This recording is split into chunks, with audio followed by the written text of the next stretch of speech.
This is Empowering Homeschool Conversations, provided by SPED Homeschool. Go to spedhomeschool.com to get resources and support for teaching your unique learner at home. To my utter delight, when I first, so let me go back. So to my utter delight, I'll finish my sentence here. Many more parents nowadays know about the importance of these primitive reflexes. The word is getting out more and more.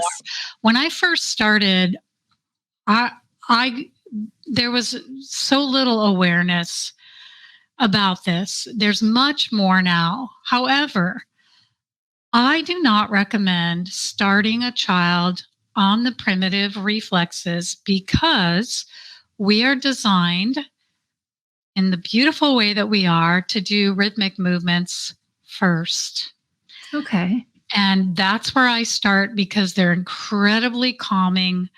They're soothing. They're easy. Most children love them and will ask for more.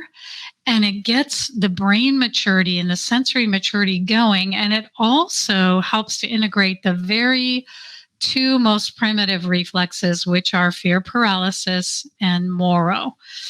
And I have a little bit about Moro if we have time for those slides. But so I would recommend starting with the innate rhythmic movements, and that's why we teach that in my course.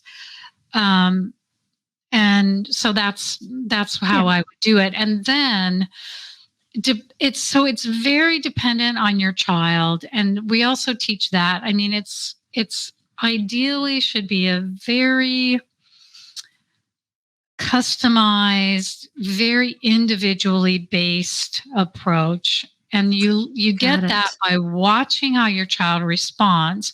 If they respond well, you can do more and you can advance. If they're really in that place where they're super sensitive, if you start stimulating and integrating reflexes, it can make them more sensitive. It can make them more irritable. Okay. You have to have a little bit of training and a little bit of knowledge of like what to do if they're uncomfortable, how to back up to go earlier in the developmental sequence and go, wait a minute, we're just going to do less at the beginning and more easy stuff and then gradually build up. And then it can be joyful, which it should be. Absolutely. We always want to be teaching children that movement is joyful. It's meant to be joyful. Right. Human beings are meant to move. They are meant to have loving touch. They're meant to feel safe with touch, happy and safe with movement. And you have to build up, because if you are left with this brain immaturity from infancy that never really got finished, which, by the way, one of my mentors is Harold Blomberg, who's a psychiatrist, and he said that is the main reason for symptoms like ADD and ADHD is that you didn't get enough of these infant movements.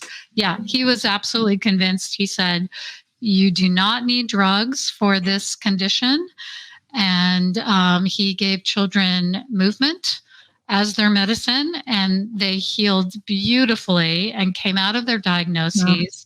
Now, he was also aware of the importance of nutrition. So that is a very important piece, and I'm not discounting that at all.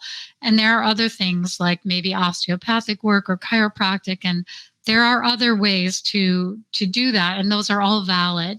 But the drugs can be very problematic.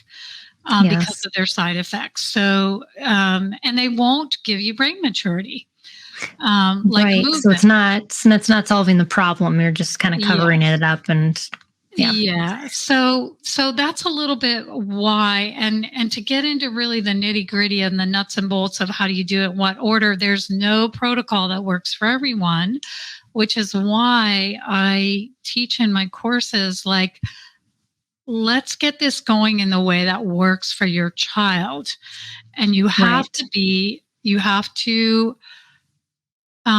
have some knowledge about what to look for instead of just saying, okay, it's in a way you can take the curriculum and apply it just like you would, I got a math textbook. We're going to go through this and we're going to learn it. So in a way you can do that as a parent.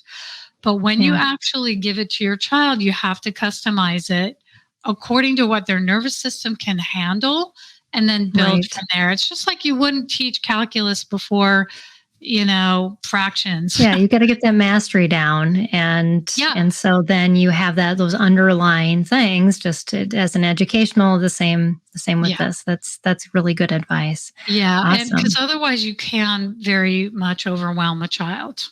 Yeah, especially if they're really sensitive. So anyway, Absolutely. so these are some of Yeah. the things. We can move on Yeah. to I think I've talked about everything on there anyway. Okay. Yeah. Okay. So basically what we're doing in a nutshell is we're taking the movements that human beings are designed to do anyway, and we are using them to boost development, to mature the brain, body, and sensory system, and Right. to get the development in there that may have been missed. This is Empowering Homeschool Conversations, provided by SPED Homeschool. Go to spedhomeschool.com to get resources and support for teaching your unique learner at home.